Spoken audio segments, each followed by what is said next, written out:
नमस्कार दोस्तों, स्वागत है आप सभी का मेरे यूट्यूब चैनल में। तो दोस्तों, आज की जो वीडियो रहने वाली है वो है संविधान से संबंधित क्वेश्चन आज के हैं। तो भारतीय संविधान से संबंधित जितने भी इम्पोर्टेंट क्वेश्चन बनते हैं परीक्षा की दृष्टि से, वो सारे क्वेश्चन को मैं आज लेके आया हूँ। तो काफ़ी इम्पोर्टेंट वीडियो रहने वाली है आज की, और वीडियो के एंड तक जरूर बने रहें। चलिए, टाइम वेस्ट न करते हुए स्टार्ट करते हैं आज की वीडियो। तो पहला क्वेश्चन है दोस्तों आज का, भारत में संविधान कब लागू हुआ? ठीक है, संविधान कब लागू हुआ? तो कब हुआ आप जानते हैं, 26 जनवरी 1950 ईस्वी में। अगला क्वेश्चन है, संविधान सभा की संघीय शक्ति के अध्यक्ष कौन थे? तो संघीय शक्ति के अध्यक्ष या संघीय समिति के अध्यक्ष कौन थे? पंडित जवाहरलाल नेहरू। अगला क्वेश्चन है, संविधान सभा की रचना हेतु संविधान का विचार सर्वप्रथम किसने प्रस्तुत किया? तो संविधान सभा की रचना हेतु, ठीक है, रचना हेतु संविधान का विचार सबसे पहले स्वराज पार्टी ने प्रस्तुत किया 1924 में। अगला क्वेश्चन देखिए, आप सभी जानते हैं संविधान को बनने में कितना समय लगा? तो 2 वर्ष 11 माह और 18 दिन। अगला क्वेश्चन है, संविधान में कितने अध्याय हैं? तो 22 अध्याय हैं संविधान में। अगला देखिए, भारतीय संविधान में कितनी अनुसूचियां हैं? तो 12 अनुसूचियां हैं। ठीक है, आगे चलते हैं अगले क्वेश्चन पर। संविधान सभा के सभी निर्णय किस आधार पर लिए गए? तो संविधान सभा के सभी निर्णय सहमति और समायोजन के आधार पर लिए गए। अगला क्वेश्चन है, संविधान सभा का पहला अधिवेशन कहाँ हुआ था? तो संविधान सभा का पहला अधिवेशन हुआ था दिल्ली में। नेक्स्ट क्वेश्चन, संविधान सभा का चुनाव किस आधार पर हुआ? तो आप जानते हैं, वर्गीय मताधिकार के आधार पर हुआ संविधान सभा का चुनाव। अगला है, संविधान के पुनर्गठन के फलस्वरूप 1947 तक संविधान सभा में सदस्यों की संख्या कितनी रह गई थी? वो रह गई थी आपकी 299, यानी कि 299। अगला देखिए, संविधान सभा में देशी रियासतों के कितने प्रतिनिधि थे? तो कितने थे देशी रियासतों के? 70। अगला क्वेश्चन है, संविधान के गठन की मांग सर्वप्रथम 1895 में किस व्यक्ति ने की? इंपॉर्टेंट है। तो संविधान के गठन की मांग सर्वप्रथम 1895 में बाल गंगाधर तिलक ने की। अगला क्वेश्चन है दोस्तों, संविधान सभा में किस देशी रियासत के प्रतिनिधि ने भाग नहीं लिया? तो कौन सी देशी रियासत थी जिसने संविधान सभा में भाग नहीं लिया था? तो वो था आपका हैदराबाद। अगला क्वेश्चन है, डॉक्टर BR अम्बेडकर यानी कि भीमराव अम्बेडकर कहाँ से संविधान सभा में निर्वाचित हुए थे? तो आप जानते हैं, बंगाल से निर्वाचित हुए थे डॉक्टर भीमराव अम्बेडकर। अगला क्वेश्चन देखिए, संविधान सभा का संवैधानिक सलाहकार किसे नियुक्त किया गया? तो संवैधानिक सलाहकार VN राव। अगला क्वेश्चन देखिए, संविधान सभा की प्रारूप समिति का गठन कब हुआ? इंपॉर्टेंट है। तो प्रारूप समिति का गठन कब हुआ? 29 अगस्त 1947 ईस्वी में। ठीक है, 29 अगस्त 1947 ईस्वी में प्रारूप समिति का गठन हुआ। अगला क्वेश्चन है दोस्तों, संविधान की प्रारूप समिति के समक्ष प्रस्तावना का प्रस्ताव किसने रखा? तो प्रस्तावना का प्रस्ताव किसने रखा? पंडित जवाहरलाल नेहरू द्वारा। ठीक है, पंडित जवाहरलाल नेहरू ने प्रस्तावना का प्रस्ताव जो है संविधान की प्रारूप समिति के समक्ष रखा। अगला देखिए, अगला क्वेश्चन है, भारतीय संविधान सभा की प्रथम बैठक कब हुई? पूछा है। तो भारतीय संविधान की प्रथम बैठक 9 दिसंबर 1946 ईस्वी में, 1946 में 9 दिसंबर को जो है भारतीय संविधान सभा की प्रथम बैठक हुई। अगले क्वेश्चन की बात करेंगे, संविधान सभा का स्थायी अध्यक्ष कौन था? तो स्थायी अध्यक्ष था डॉक्टर राजेंद्र प्रसाद। नेक्स्ट, संविधान सभा का स्थायी अध्यक्ष कौन था? वो था डॉक्टर सच्चिदानंद सिन्हा। अगला क्वेश्चन है, संविधान सभा की प्रारूप समिति के अध्यक्ष कौन थे? तो प्रारूप समिति के अध्यक्ष कौन थे? डॉक्टर भीमराव अंबेडकर।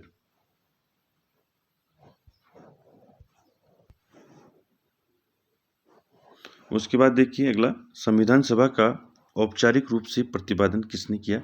तो औपचारिक रूप से प्रतिपादन किया M.N. राय ने। अगला देखिए, भारत में संविधान सभा गठित करने का आधार क्या था? तो संविधान सभा का गठन किस आधार पर हुआ था? तो वो हुआ था कैबिनेट मिशन योजना 1946 के अनुसार जो है भारतीय संविधान सभा का गठन हुआ था। अगला क्वेश्चन देखिए, सर्वप्रथम भारतीय राष्ट्रीय कांग्रेस द्वारा संविधान सभा के गठन की मांग कब और कहाँ रखी थी? तो 1936 ईस्वी में रखी थी राष्ट्रीय कांग्रेस द्वारा फैजपुर में। अगला क्वेश्चन है, कैबिनेट मिशन योजना के अनुसार संविधान सभा में कितने सदस्य होने थे? तो होने थे 389 सदस्य। अगला है, संविधान में समवर्ती सूची की प्रेरणा कहाँ से ली गई है? तो भारतीय संविधान में समवर्ती सूची किस देश से लिए गए हैं? ऑस्ट्रेलिया से। नेक्स्ट क्वेश्चन देखिए, भारतीय संविधान में मौलिक कर्तव्य को किस देश से लिया गया है? तो मौलिक कर्तव्य किस देश से लिए गए हैं भारतीय संविधान में? रूस के संविधान से लिए गए हैं। बात करेंगे अगले क्वेश्चन की। अगला क्वेश्चन है, राज्य में कलेक्टर का पद औपनिवेशिक शासन ने किस देश से उधार लिया था? तो कलेक्टर का पद जो है तो औपनिवेशिक शासन किस देश से उधार लिया गया था? ये भारतीय संविधान में इंग्लैंड से। अगला देखिए, कानून के समक्ष समान संरक्षण वाक्य कहाँ से लिया गया है? तो कानून के समक्ष समान संरक्षण ये वाक्य जो है कहाँ से लिया गया है? संयुक्त राज्य अमेरिका से। अगला क्वेश्चन है, सर्वोच्च न्यायालय की व्यवस्था भारतीय संविधान ने किस देश के संविधान से ली है? तो देखिए, सर्वोच्च न्यायालय जो सुप्रीम कोर्ट है, तो सुप्रीम कोर्ट की जो व्यवस्था है भारत में, तो किस देश से ली गई है? वो ली गई संयुक्त राज्य अमेरिका से। अगला क्वेश्चन देखिए, भारतीय संविधान की संशोधन प्रक्रिया किस देश के संविधान से प्रभावित है? तो आप कह सकते हैं भारतीय संविधान में जो संशोधन प्रक्रिया है वो किस देश से ली गई है? दक्षिण अफ्रीका से ली गई है संशोधन प्रक्रिया। ठीक है। अगला क्वेश्चन है आपका, विधि के समक्ष समता या विधि के समक्ष समानता भी कह सकते हैं। ठीक है, यानी कि कानून के समक्ष समानता कहाँ से ली गई है? ये लिया गया है इंग्लैंड से। अगला क्वेश्चन देखिए, वह संवैधानिक दस्तावेज कौन सा है जिसका भारतीय संविधान तैयार करने में गहरा प्रभाव पड़ा? वो है आपका भारत सरकार अधिनियम 1935। अगला देखिए, राष्ट्रीय पिछड़ा आयोग का गठन किस अनुच्छेद के अंतर्गत किया जाता है? तो इंपॉर्टेंट है, राष्ट्रीय पिछड़ा आयोग का गठन किस अनुच्छेद के अंतर्गत किया जाता है? अनुच्छेद 340 के अंतर्गत किया जाता है राष्ट्रीय पिछड़ा आयोग का गठन। अगला है, किस अनुसूची में केंद्र व राज्यों के बीच शक्तियों के बंटवारे का वर्णन है? तो ये है 7वीं अनुसूची में। अगला क्वेश्चन है, समवर्ती सूची किस राज्य में संबंधित नहीं है? तो किस राज्य से संबंधित नहीं है? जम्मू कश्मीर से। अगला देखिए, संविधान लागू होने के समय समवर्ती सूची में कितने विषय थे? इनकी जब संविधान लागू हुआ था तब समवर्ती सूची में 47 विषय थे, यानी कि 47 विषय थे। अगला देखिए, वर्तमान में राज्य सूची में कितने विषय हैं? वो है 66 विषय। उसके बाद देखिए अगला, वर्तमान में संघ सूची में कितने विषय हैं? तो वो है 97। आगे चलते हैं अगले क्वेश्चन पर, किस अनुसूची में असम, मेघालय, त्रिपुरा, मिजोरम राज्यों के जनजातीय क्षेत्रों के प्रशासन के बारे में प्रावधान है? तो इन क्षेत्रों के जो जनजातीय क्षेत्र हैं इनके बारे में किस अनुसूची में जो है प्रावधान किया गया है इनका? 6ठी अनुसूची में। ठीक है, 6वीं अनुसूची में हुआ है आपका असम, मेघालय, त्रिपुरा और मिजोरम की जनजातीय क्षेत्रों के बारे में बताया गया है। ठीक है, आगे देखिए अगला क्वेश्चन है, भारतीय संविधान के स्रोत आपके नीचे आपके क्वेश्चन, भारतीय संविधान संसदीय प्रणाली किस देश के संविधान से ली गई है? तो भारतीय संविधान में संसदीय प्रणाली कहाँ से ली गई है? इंग्लैंड से। ठीक है, याद रखें इसको, इंग्लैंड से ली गई है संसदीय प्रणाली। अगला क्वेश्चन है, क्या भारत का महान्यायवादी संसद के किसी सदन का सदस्य होता है? आप जानते हैं नहीं होता है, ठीक है। महान्यायवादी किस संसद के किसी भी सदन का सदस्य नहीं होता है, ठीक है। अगला देखिए इम्पोर्टेंट है, संसद सदस्य नहीं होते हुए भी क्या भारत का महान्यायवादी सदन में या उसकी समितियों में बोल सकता है? तो ये हाँ बोल सकता है, ठीक है। सदस्य नहीं होते हुए भी सदन में बोल सकता है। आगे चलते हैं, महान्यायवादी की नियुक्ति कौन करता है? आप जानते हैं, तो महान्यायवादी की नियुक्ति करता है राष्ट्रपति। उसके बाद देखिए अगला, किसे भारत के राज्य क्षेत्र के सभी न्यायालयों में सुनवाई का अधिकार है? तो वो है आपका महान्यायवादी। उसके बाद देखिए, भारत में महान्यायवादी की व्यवस्था का जिक्र संविधान के किस अनुच्छेद में मिलती है? तो महान्यायवादी का वर्णन संविधान के किस अनुच्छेद में है? तो अनुच्छेद 76। बात करेंगे नियंत्रक एवं महालेखा परीक्षक, जिसको हम कैग पढ़ते हैं, ठीक है। कई बार इससे क्वेश्चन पूछे जाते हैं। नियंत्रक एवं महालेखा परीक्षक कैग से संबंधित क्वेश्चन है। तो देखिए क्वेश्चन 7, संविधान के किस अनुच्छेद में भारत के नियंत्रक एवं महालेखा परीक्षक कैग का उल्लेख है? तो कैग का उल्लेख किस अनुच्छेद में है आपका? अनुच्छेद 148 से लेके 151 तक जो है किसका वर्णन है? नियंत्रक एवं महालेखा परीक्षक का उल्लेख है। अगला है, भारत में कैग की नियुक्ति कौन करता है? तो ये राष्ट्रपति करता है। अगला देखिए, नियंत्रक एवं महालेखा परीक्षक कैग को उसके पद से हटाने की प्रक्रिया क्या है? तो संसद के दोनों सदनों की सहमति पर ही हम जो है नियंत्रक एवं महालेखा परीक्षक कैग को जो है उसके पद से हटा सकते हैं। इसके लिए हमें संसद के दोनों सदनों की क्या चाहिए? सहमति चाहिए। अगला देखिए 51, भारत के प्रथम राष्ट्रपति तथा उपराष्ट्रपति कौन थे? तो जानते हैं आप, प्रथम राष्ट्रपति डॉक्टर राजेंद्र प्रसाद और उपराष्ट्रपति डॉक्टर सर्वपल्ली राधाकृष्णन। 52 देखिए, किस देश में राष्ट्रपति केवल 1 वर्ष के लिए चुना जाता है? तो आप जानते हैं स्विट्जरलैंड।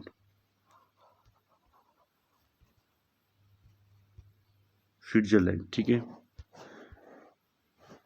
अगला देखिए, भारत के प्रथम प्रधानमंत्री कौन थे? तो आप जानते हैं जवाहरलाल नेहरू। नेक्स्ट देखिए, भारत के प्रथम उप प्रधानमंत्री सरदार वल्लभ भाई पटेल। अगला देखिए, योजना आयोग का पदेन अध्यक्ष कौन होता है? आप जानते हैं प्रधानमंत्री होता है योजना आयोग का अध्यक्ष। नेक्स्ट देखिए, भारत में प्रथम गैर कांग्रेसी प्रधानमंत्री कौन बने? तो वो बने आपके मोरारजी देसाई। अगला देखिए, किस प्रधानमंत्री की मृत्यु उनके कार्यकाल के दौरान हुई थी? तो किस प्रधानमंत्री की मृत्यु उनके कार्यकाल के दौरान हुई थी?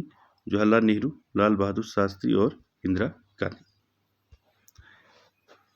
अगला देखिए, 2 बार कार्यवाहक प्रधानमंत्री के रूप में किसने कार्य किया? तो आप जानते हैं गुलजारी लाल नंदा जो थे, उन्होंने कार्यवाहक प्रधानमंत्री के रूप में 2 बार कार्यभार ग्रहण किया।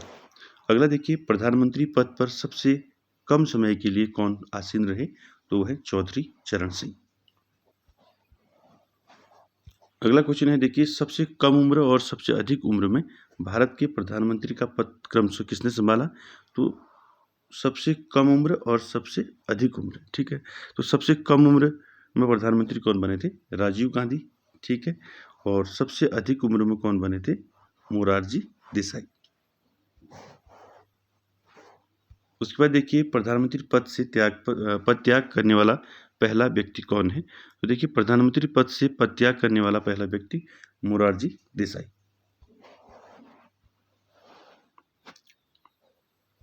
अगला देखिए, राष्ट्रपति का अभिभाषण कौन तैयार करता है? तो केंद्रीय मंत्रिमंडल करता है। आगे देखते हैं, अगला है, कौन ऐसे राष्ट्रपति निर्वाचित हुए थे जिन्होंने कांग्रेस का स्पष्ट बहुमत होते हुए भी निर्दलीय उम्मीदवार के रूप में चुनाव में सफलता प्राप्त की? तो कौन थे वो? वी गिरी।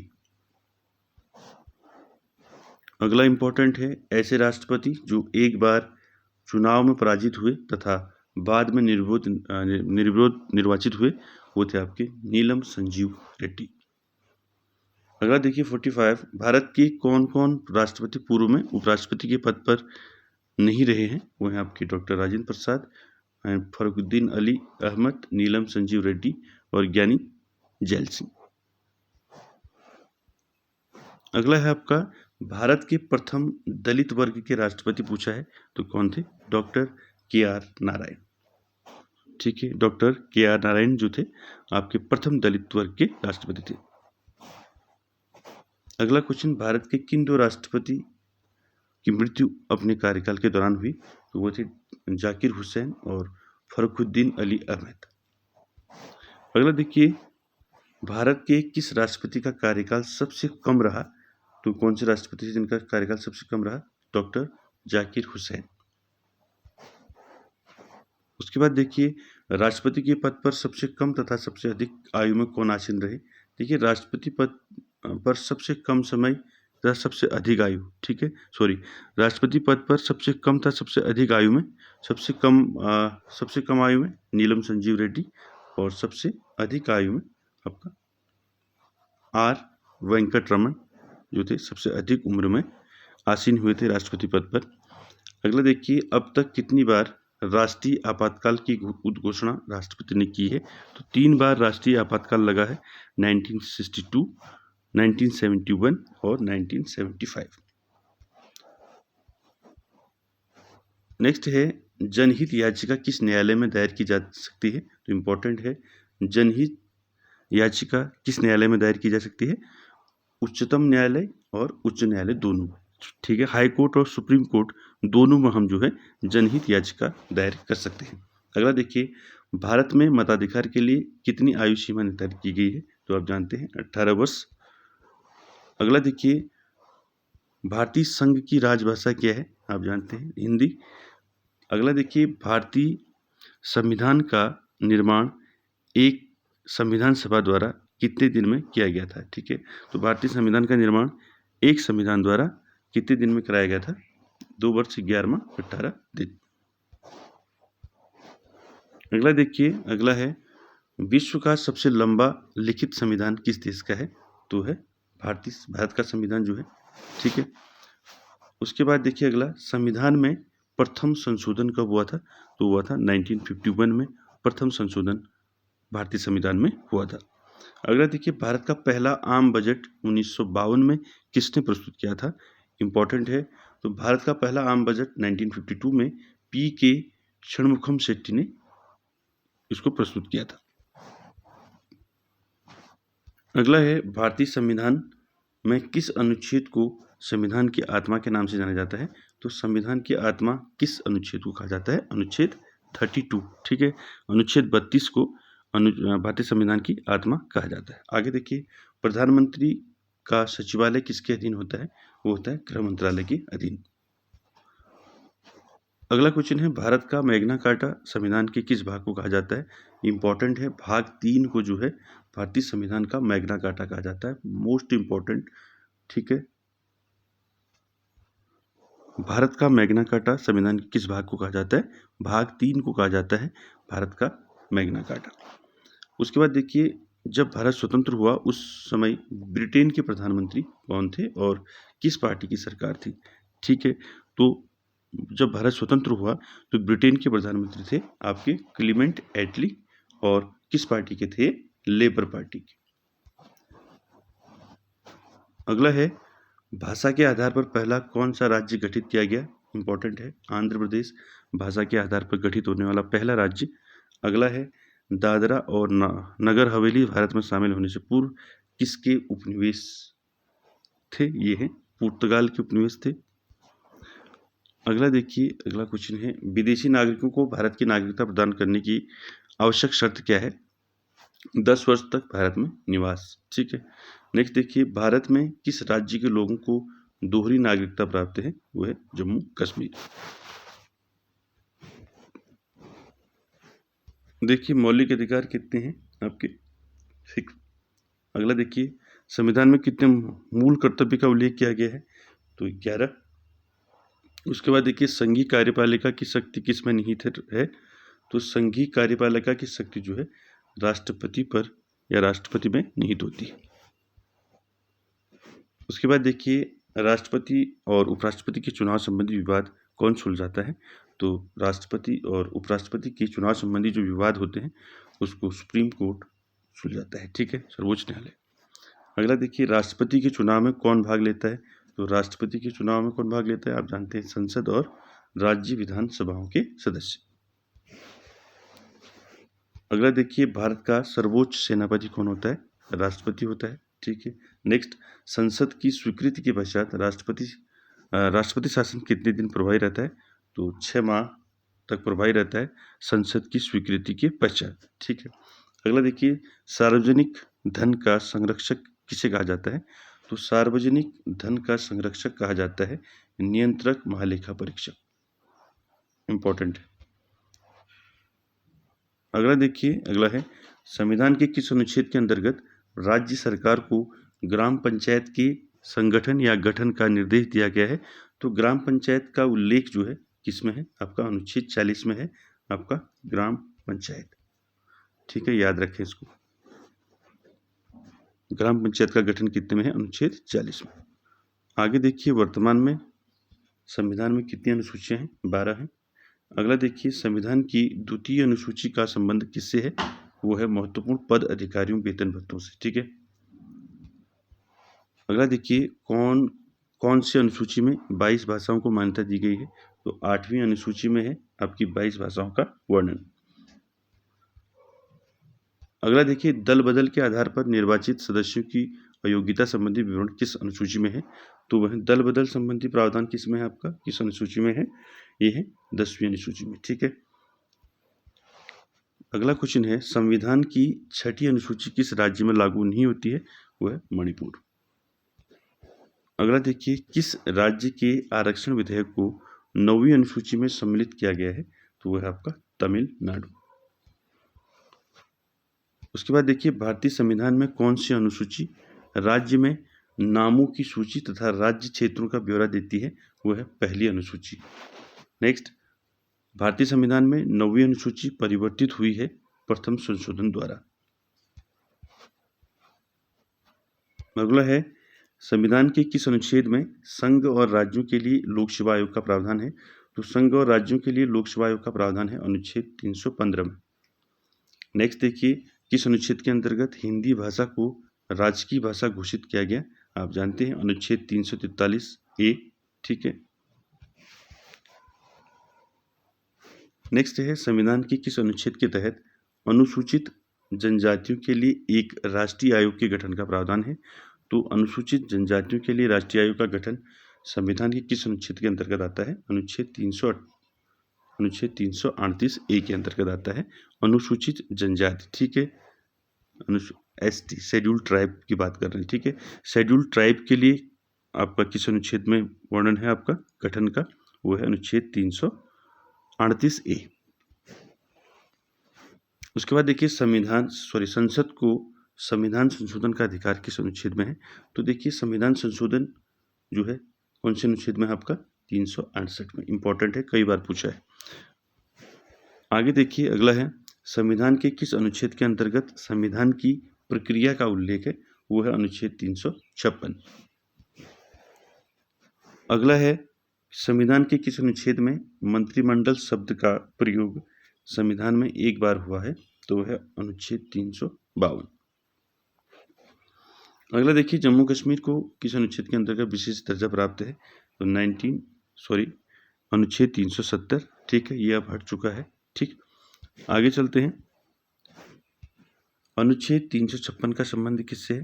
तो 356 आपका राष्ट्रपति शासन 356 में आता है, ठीक है।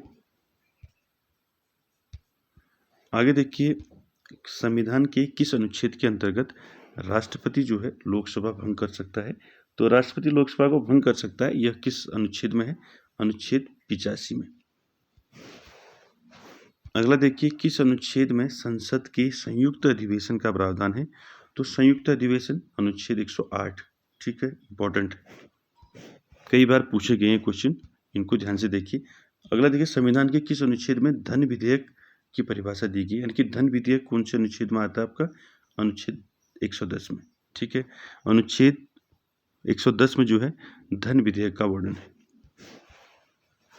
अगला देखिए, संविधान के किस अनुच्छेद के अंतर्गत राष्ट्रपति अध्यादेश जारी करता है? तो किस अनुच्छेद के अंतर्गत अध्यादेश जारी करता है राष्ट्रपति? अनुच्छेद 123।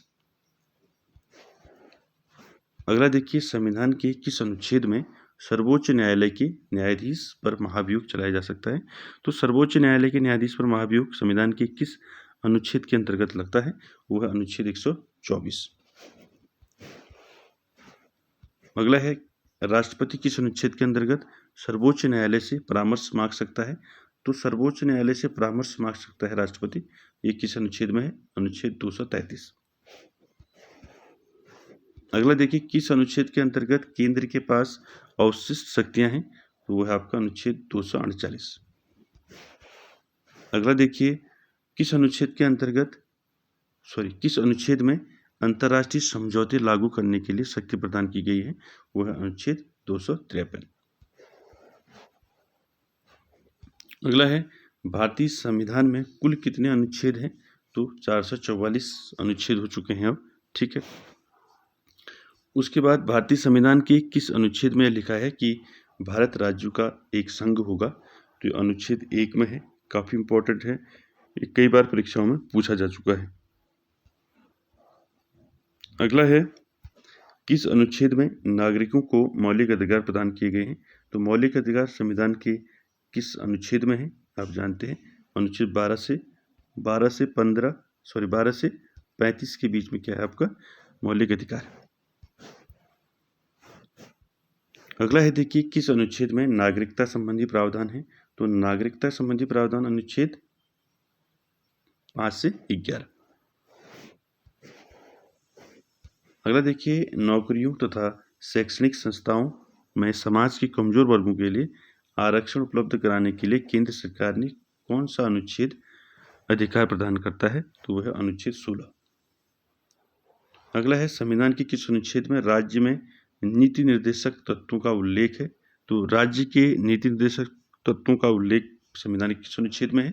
अनुच्छेद 36 to 51।